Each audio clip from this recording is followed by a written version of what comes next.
From Nigeria's north to its south and its east and also to its west, what is on the minds of millions of Nigerians? It's Saturday's elections, which kick off the country's general elections.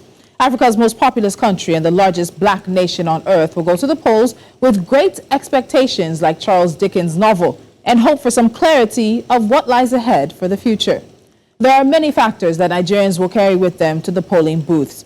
The crucial election comes as the country battles myriad economic and security problems that range from fuel and cash shortages to rising terror attacks, high inflation, and a plummeting local currency.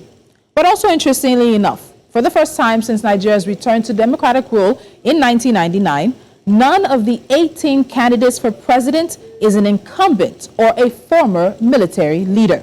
That's something that makes this election stand out. Nigeria's presidential elections have typically been two-horse races between the ruling and opposition parties. But this year's vote has two contenders who could upend the status quo: the Labour Party's Peter Obi and the new Nigeria People's Party candidate, Rabiu Musa Kwankwanso, both former governors in Nigeria. And as the clock winds down to the start of voting across Nigeria's 176,974 polling units, we will continue to stay on top of all of the issues that surround what is the largest democratic exercise on the African continent. My first conversation is with Professor Chidi Odinkalu, Senior Team Manager, Africa Program, Open Society Justice Initiative. Prof, welcome to the show. Thank you so much for joining me today.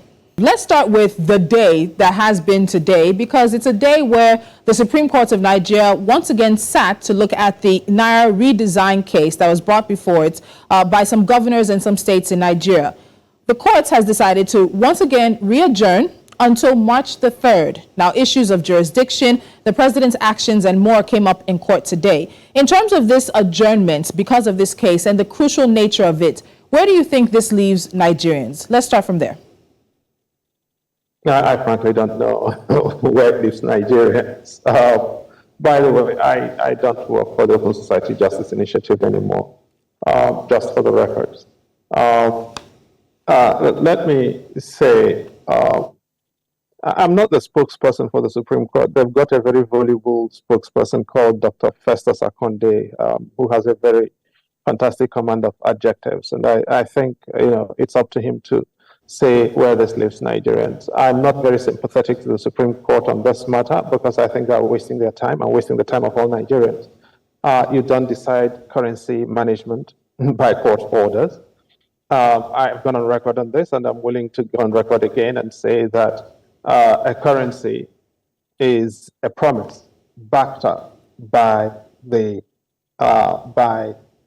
guarantee of a central bank. And when the central bank decides to call time on a currency, the currency loses value and loses legitimacy. 7 justices, as a matter of fact, all the judges in Nigeria, over 1,400 of them, or thereabouts, cannot, with all of their orders, force Nigerians to go trading in the old currency notes. The Supreme Court itself, as you and I on this conversation, no longer accepts that currency note for filing fees. The government of Lagos State, the Registrar of Lagos High Court, does not accept that currency as filing fees. So all of this is a bit of time wasting, and quite frankly, the Supreme Court could do better because it is overworked. Okay, it has got over 130 pre-election cases, and God knows how many election petitions are going to work their way up to the Supreme Court. I really think the court could have done without this. One, a necessary party is not before the court and cannot be before the court on an original jurisdiction. That is the central bank. If you sue the central bank in this matter, the matter goes to the Federal High Court.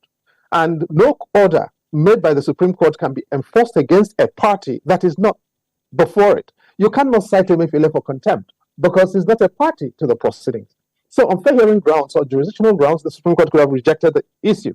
On political questions doctrine, the Supreme Court could have rejected the issue.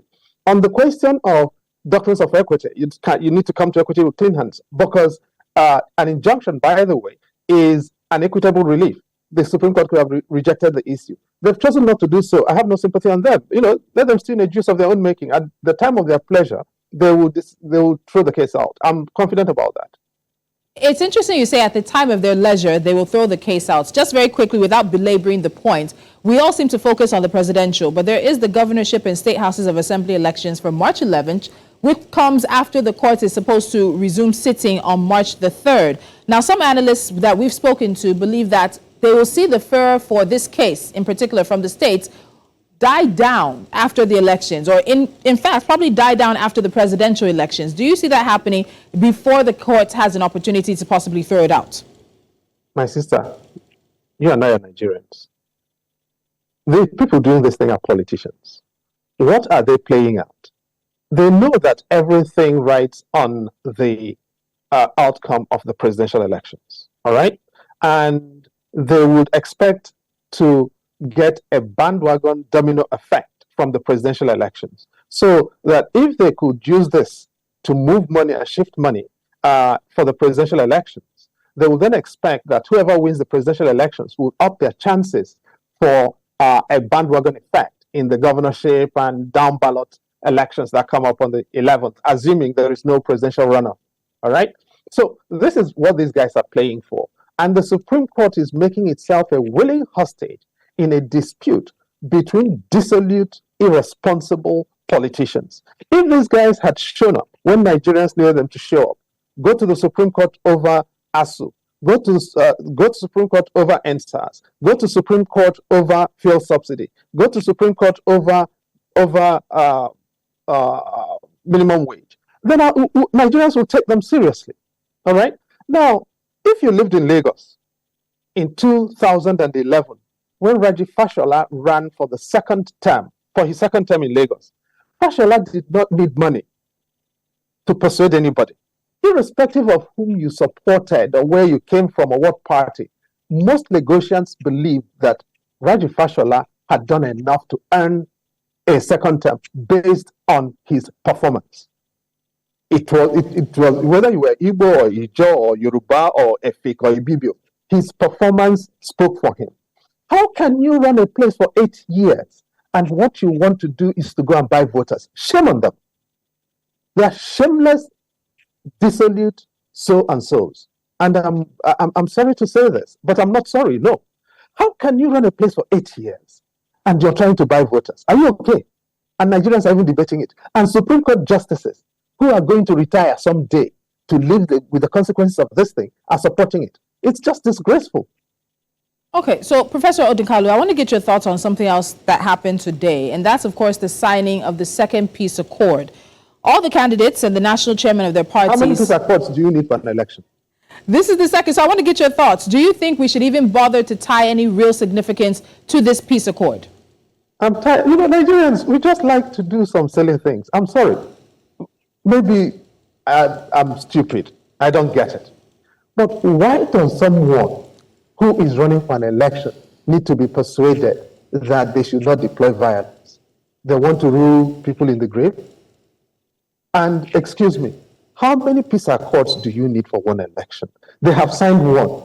Nobody has held them accountable to it. We think getting them to sign another with greater television presence and international monitors all of a sudden will change the fact that these people fundamentally are not committed to the basic tenets of a peaceful, free, fair, credible election. Right?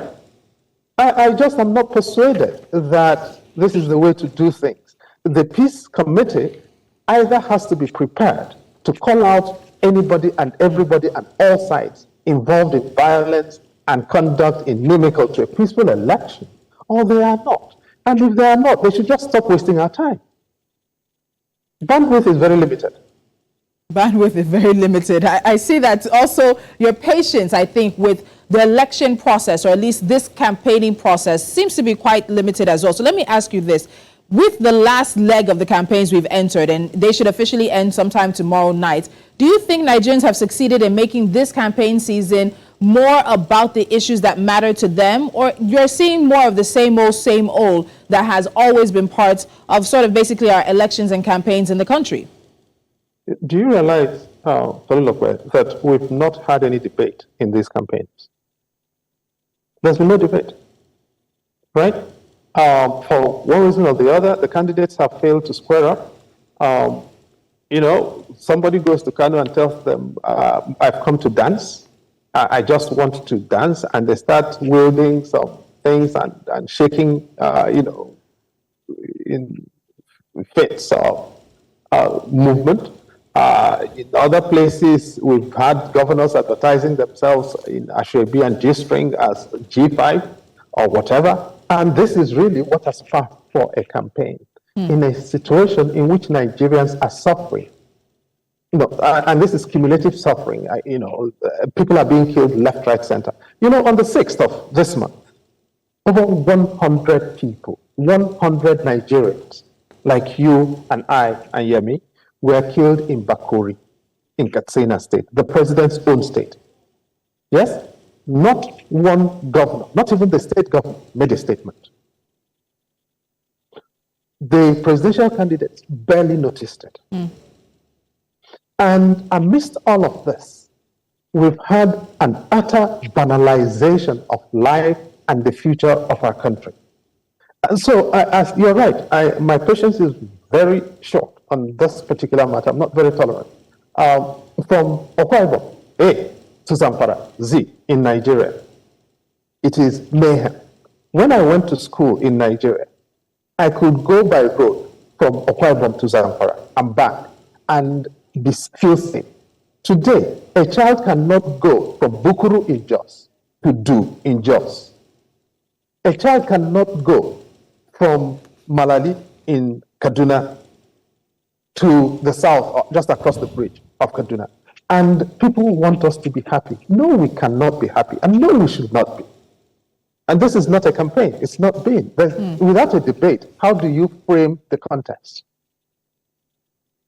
But some would even question the influence that debates have, because we've had that conversation several times here, and people wonder about whether or not debates are successful, particularly in the context of Nigeria, of breaking through ethnic, religious, and so some of those type of ties that seem to bind voters with particular candidates. Do you really think that debates would have been able to exert influence and change some people's minds when issues are laid out in front of them? Look, I'll be stupid and tell you, primordial identities don't matter in Nigeria and don't shift votes. That would be a lie. But I would also be stupid and lying if I told you that those were the only things that mattered in Nigerian elections. That would be too deterministic. Right? Now, look, a lot of people say, oh, the Igbos are supporting P2B, or Yorubas are supporting Tinubu. But do you know what? Let me give you an example. Will the Igbo response have been different, or the response of Igbos have been the same if the person fielded were to be Rocha Sokorocha or Hope Uzodimma or Ojikalu, who are just as Igbo as P2B? The answer is no. Now, would people have moved if you had a Yemi Osinbajo on the ticket across divides? Yes, of course. So candidates do matter. That's the point. People default to primordial identities when we don't present the best. And I do think this is really where we need to begin to look at ourselves. And that's what's useful here. We no longer have soldiers, and soldiers have tried to pretend that, give us the impression that if they wield their guns, we'll all line up. So, since the guns are no longer going to be the control of the soldiers, now, at some point, we're all going to sit down and decide, Tolulope, Chidi, Musa, what is in this Nigeria that holds you together? It's got to be more deliberated. And that point has got to come sometime over the next 15, 20 years. And until we get to that point, we will continue to do this thing of, well, you're from there, you're from there. And you know, the interesting thing, we all sleep with one another across ethnic lines. We go to the same markets across ethnic lines. We marry across ethnic lines. But once it comes to politics, we go to primordial identities. That has got to evolve. And I think the people who possibly will force that reckoning, because I think that's what you're describing. You're describing a reckoning that Nigeria must have with itself. I think the people who are going to force it are young Nigerians. They've grown up seeing, as you said, whether it's Hausa, Igbo, Fulani, Yoruba, Ijaw, Shekiri. They've seen political leaders, regardless of ethnic background, basically in a way disappointing them. So let's go to young voters now. The demographic breakdown of voters shows us that Nigerians from 18 to 34 make up the largest voting demographic in this election. Several polls have put this election in their hands. So, Professor Odikalu, do you think this is their election to decide? Will they show up and show out and decide the future of Nigeria on Saturday, most particularly? Well, I'll disappoint you because I'm probably going to end up telling it to you like a two-handed lawyer. Young people have shown they're passionate. Increasing numbers have shown politics does matter to them. And politics gets decided by the greater numbers. And the raw numbers suggest the young people, the young demographic of Nigeria, 18 to 35, are the biggest voting bloc. So ordinarily, that should be the case. But young people also installed Buhari. And young people should take responsibility. Because I remember a lot of young people I spoke to in 2014-15, and I gave them the records and said, decide what you want, because choices have consequences. And young people chose Buhari, and Buhari won fair and square in 2015. Nobody should take that away from him. He won a fair contest. So I think it is important that young people start taking responsibility. At the age of a person doesn't necessarily mean that the color or the age of their decision is necessarily progressive. Yahaya Bello is a young person, the governor of Kogi State. Payasani was a young person when he went to the Senate, and indeed he was under 40 when he became the Senate president. We've had lots of young people. Nigeria has been a country actually that's historically been run by young people. You know, when Sardauna became premier of the northern region, he was a young person. Tafawa Balewa became prime minister relatively young. Gowon was under 35 when he became head of state. Ojukwu was under 35 when he became governor of the East. Ojukwu and Gowon were under 35 when they took the country to civil war. All right? So, and by the time Murtala Mohammed was assassinated, he was under 40. The country has been dominated historically by young people. And maybe that is why we are here. We do need a mix of youth and experience, of the right kind to run a proper country. And I don't want to be ageist. That's why I said I'm going to disappoint you. I think youth is important, but I don't want to underestimate the value of experience. If we had had experienced people at the helm, Nigeria may not have gone to a civil war, and the history of the country may well have been different. That's some weighty comments there. So I want to stick with that because there are oftentimes we get this idea that Nigeria is a gentrocracy. It's run by old people. It caters to older people, to the older generation. And when you list out these previous leaders in different areas of the country and in different dimensions, and with their ages, you see that it seems there was some kind of seismic shift at a point in time, because you talk about the fact that a decision made with experience may not have landed Nigeria where the country is now. Do you think that Nigerian voters, as they head into Saturday, are really feeling the weight of the decision that has to be made on Saturday? Oh, I think so. I mean, I hope so. Let me not say I think so. But anybody who's living in Nigeria at the moment without money, with no transport, with no electricity, with insecurity, and still thinks the decision on Saturday is not weighty, well, that's the person's choice. But the decisions on Saturday will be weighty beyond measure. That's just the fact. And Nigerian Genocracy, you know, before now, by the way, the oldest president elected or unelected in Nigeria was Obasanjo, who came back to power at just about 62. 61, 62, thereabouts, the second time, right? That was the oldest before Buhari. So no, Nigeria has never really, I think we imagine these things. But when you go back historically, no. You know, Obafemi Awolowo was born when? 1912, right? And by the time he became premier of the Western region, Awolowo was how old? He was a relatively young person. Zeke was how old when he emerged onto national prominence? The only old person in the Nigerian imagination, actually, was Herbert Macaulay. if you look at the trajectory of Nigerian elections since 1922, when we started voting, the only old person in the picture in Nigeria was Herbert Macaulay. And the country has always, I think, gone along with a mix of youth and experience. And the country has also managed to go along with people from all over the country. And whatever the outcome is on Saturday, or after Saturday, one thing will be clear. Whoever gets to be installed as president will do so with a minority of the votes cast. And I think we need to underscore that point, that going after Saturday, whoever emerges will have to understand that Nigeria needs rebuilding, reconstructing, and healing, and needs a government of all talents, aka GOAT of a different kind. Okay. I want to widen the scope a bit as I have you with me, Professor Odinkalu. This election is Africa's largest democratic exercise. In West Africa, we've seen a few coups in the past 2 to 3 years, or some have described it as a wave of coups in those years.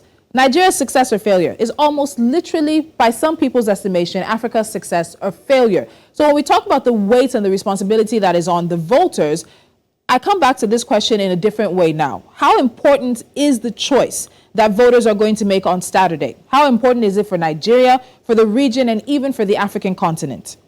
Oh, it's huge. Very huge for the continent. So I like to say Nigeria is a trigger finger of Africa. If you look at the map of Africa, it's right there. And, we've got challenges. Nobody should at all underestimate the challenges that Nigeria does have, and enormous. But one thing, though, Nigeria is probably the only country in Africa that has never had a life president, or a president who rules interminably. The longest tenure of any president, the longest period that any president or head of state in Nigeria has lasted was the one, 1966 July to 1975 July. That was 9 years, basically, pretty much on the anniversary on his 9th anniversary. That's the longest any head of state in Nigeria has lasted at a go. And that's because our diversity makes it impossible to sustain a dictatorship. The question we really face is, what do we make of our diversity? Do we make a deficit of it, or do we make a dividend of it? I think it is fair to say, in my view alone, that Buhari turned it into a deficit. We have an opportunity in this election to turn it into a dividend, precisely because whoever the president is will represent a political minority and will need other hands on deck to build the kind of country that can accommodate everybody and offer a deal to every part of Nigeria. That's a huge opportunity. Whether we grasp it after the election, time will tell. But I do think that no person is bigger than the country. No ethnic group, no political platform, no candidate is bigger than the country. And if we emerge with a candidate who is a president-elect, who is able to see all of the country, all of us should line up behind the person, irrespective of where they come from or how they pray or how they worship. And that requires an election that is free, fair, and credible, and an election in which judges, in which judges don't misbehave ever again, like they did in Imo State. So you mentioned free, fair, and credible, and I just had a conversation with a representative of the U.S. consulate here on that. When it comes to free, fair, and credible, what are we looking for to check that off, to be able to say, okay, yes, we might not agree with who won, we may not have wanted that person to win, but we can't deny that the person won a free, fair, and credible election? Did you hear me just say that Buhari won fair and square in 2015? Yes. I'm not a natural Buhari supporter, and that's putting it mildly. But I would say anywhere, hand on conscience, hand on heart, Buhari won fair and square in 2015.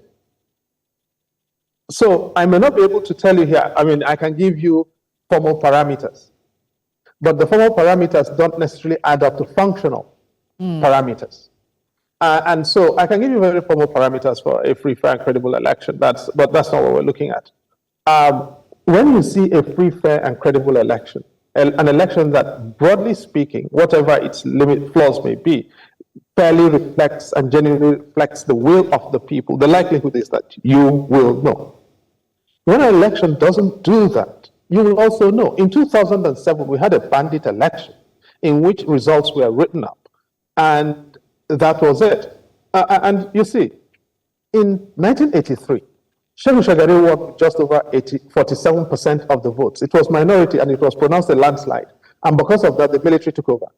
In 2007, President Obasanjo and Morris Iwu wrote up a result that gave President Yar'Adua over 60% of the vote. In Nigeria, that is a mathematical impossibility, given the way the country is configured. You cannot write 60% in favor of anybody. So I think we also need to be modest in our expectations. You're not expecting anybody to wipe the slate with every other person, but you do want an election in which INEC is a credible arbiter, a credible umpire, yes. In which INEC officials, in which the promises of INEC about BVAS will work out. If on the day BVAS fails on a huge scale, that is going to be a problem. If you have a situation in which results are turning up and too many places are cancelled, that will be a problem. If you end up in a situation in which materials are not delivered in too many places, that will be problematic. But these may not be, these may peter out into nothingness, or maybe the least of the challenges on the day, depending on how things turn out. But if you also had a situation in which too many soldiers were deployed in, say, Lagos, and as a result, they suffocated the participation rights or exercise of participation rights by people in the name of protecting voters, you must also have challenges. So this requires, it's a balancing act. It does require a genuine effort to make sure that the votes of the people ultimately are counted. All right, Professor Odinkalu, before I let you go, I know we do it ourselves, but I want us to spread this out because there's a lot of focus on the presidential elections, but we also need to put some of that attention on the governorship elections. And we talk about 23 years of uninterrupted democracy, but it shouldn't only be about the quantity. It also has to be about the quality of that democracy. And democracy doesn't only happen at the center. It doesn't only happen at the presidential and the National Assembly election or the National Assembly level. So beyond the presidential, beyond voting, whether it's someone's candidate that wins or not, in terms of the participation of the democratic process, particularly for voting in the election that happens on March 11th, how do we increase that? Because it seems that after the presidential, whether disappointed or victorious, there's not just as much impetus for many Nigerians to get involved in the elections on March 11th, which is the governorship and state houses of assembly, as well as the local government elections. What do we do to change that? Because the president is very, very far when we know that the state governors and the state houses of assembly and the local governments are closer to the people, as we like to say here in Nigeria. You know, you and I can say this in this conversation, right? But when I sit down in my village, what people see is very simple. First of all, the biggest thing you can do is make the presidential election credible. Because if you make the presidential election credible, you give people the impression that their votes count. And therefore, they will have an incentive to return 3 weeks thereafter or thereabouts to vote, or 2 weeks thereafter to vote for the down ballot tickets at the state level. But if you produce a rigged outcome in presidential elections, then it is impossible to persuade people that their votes can count, and you have written off the governorship and House of Assembly elections. Number two, how do you persuade people in Imo State that their votes will count when they voted and got a candidate, and Supreme Court governors, Supreme Court justices sat down, looked at themselves, rubbed their bum-bums, and produced somebody out of the hat who came forth, and who they know came forth? How will you now go and persuade anybody in Imo State that their votes will count? Judges have brought elections into disrepute. That is why I will continue to abuse them. Okay? The idea that judges can sit down and start adding up and subtracting and dividing and manufacturing outcomes in elections is haram. It's antithetical to the judicial method. What they should do is hold the rules together. If the rules have been so violated as to bring the outcome into disrepute, they send the people back to do their homework and send INEC back to do its homework. But when you delegitimize the role of the people and turn elections into computing how many judges of panels of 2 or 3, a majority of panels of 3, 5, or 7 judges can be finagled behind a particular platform, that destroys people's faith in democratic process. So the kinds of judgments you're getting out of judges today in Nigeria, like making Lawan the candidate in Yobe North, or making Godswill Akpabio, my good brother, the candidate in Akwa Ibom South, makes it impossible for people to take democracy seriously. And that is why the down ballot tickets may not well be getting a lot of attention, because the judiciary has brought the process into disrepute. All right, Professor Chidi Odinkalu, because of time, we'll leave the conversation there. But I know that with the votes and how things play out, the happenings from INEC, and of course, whatever happens at the tribunal, we definitely will be having you back. Thank you so much for joining me today.